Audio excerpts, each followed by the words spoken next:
Well, welcome to a beautiful day at Converse College. We're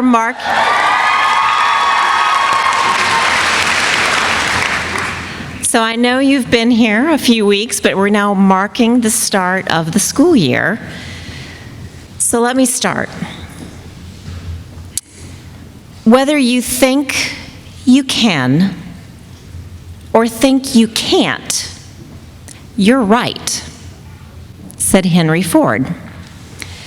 Now, this statement by Henry Ford is really a statement about a person's belief or confidence in herself. It turns out that having confidence in yourself can play an important role in your success. In fact, a recent study by Ohio State University proved that confidence plays an important role when a person is deciding whether to try something or to take a risk, even if the person knows that risk might help them be successful. This study began with an experiment where a professor of psychology came up with a way to evaluate how social pressure can affect how confident we feel and how that feeling of confidence can change our behavior. The professor invited 67 undergraduate students majoring in business or psychology to meet with a career advisor who handed them a brochure about an exciting new master's degree program in business psychology. The catch, which the students didn't know until after the experiment ended, was that such a program didn't really exist.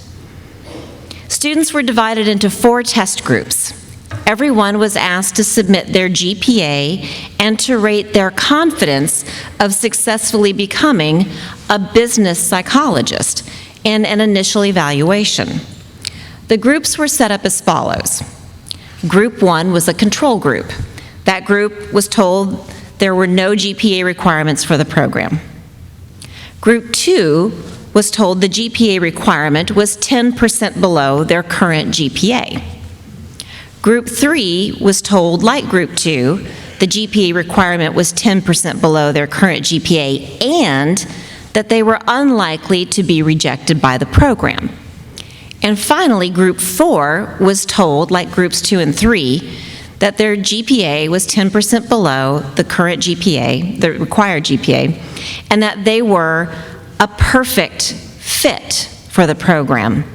In addition to encouraging these students to apply, the advisor said there was a strong likelihood that when they graduated, they would receive many business psychology job offers.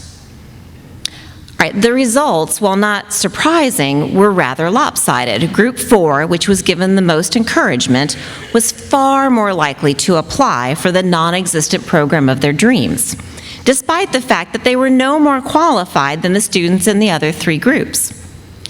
They were told they were a perfect fit, and they believed they could do it, so they took the risk of applying. Confidence made the difference.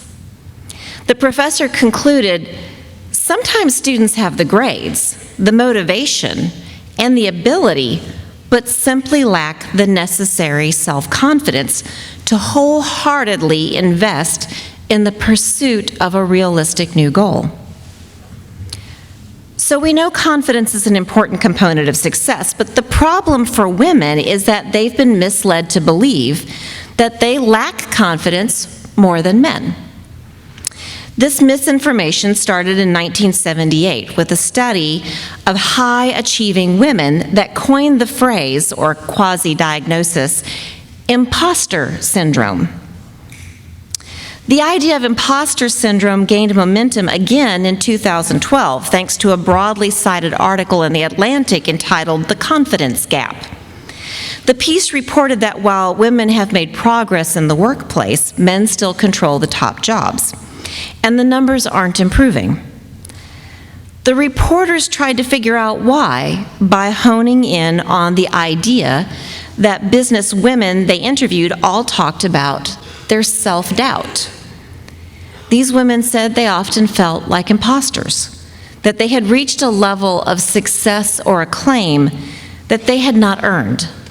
They feared everyone was going to figure out that they weren't as smart as or capable as others thought, and that they didn't really belong. This article gained a great deal of momentum and spun off a widespread belief that women suffer from imposter syndrome at a higher rate than men.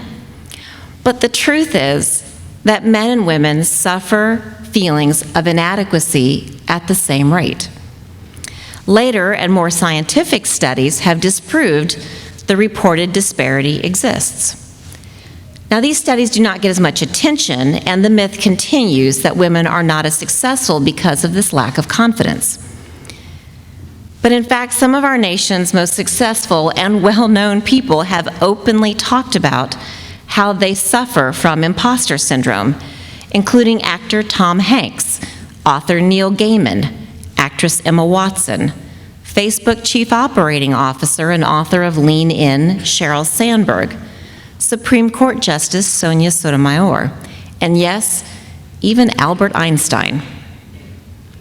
The condition is so common that one person summed it up this way: maybe we should stop calling people who experience imposter syndrome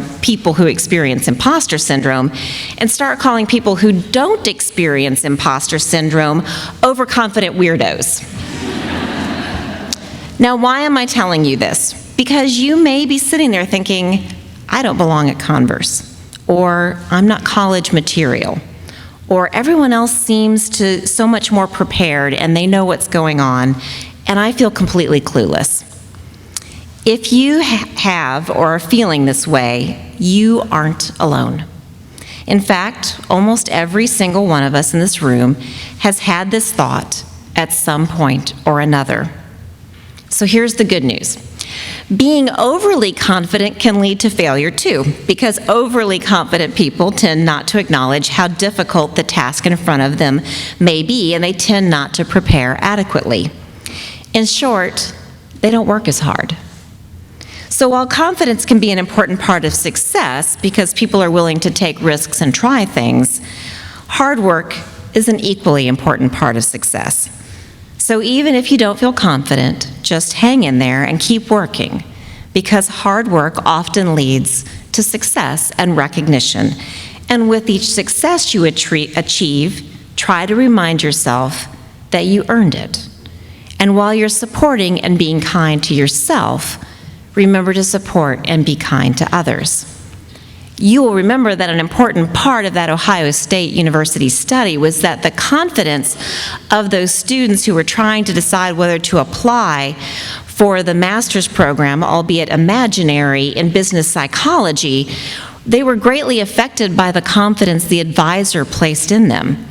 This means that you can help each other by supporting each other.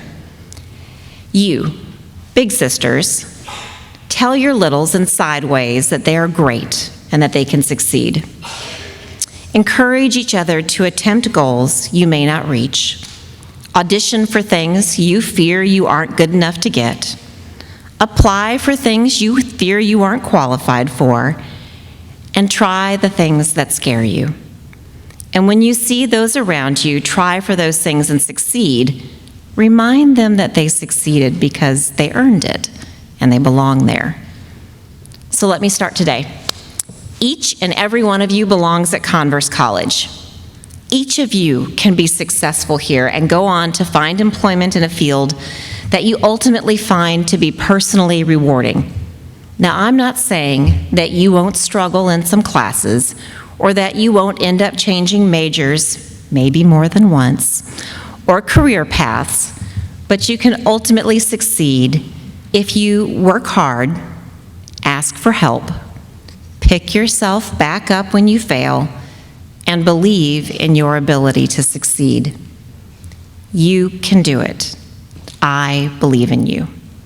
Now you must believe in you, because as the Dalai Lama said, with realization of one's own potential and self-confidence in one's ability, one can build a better world.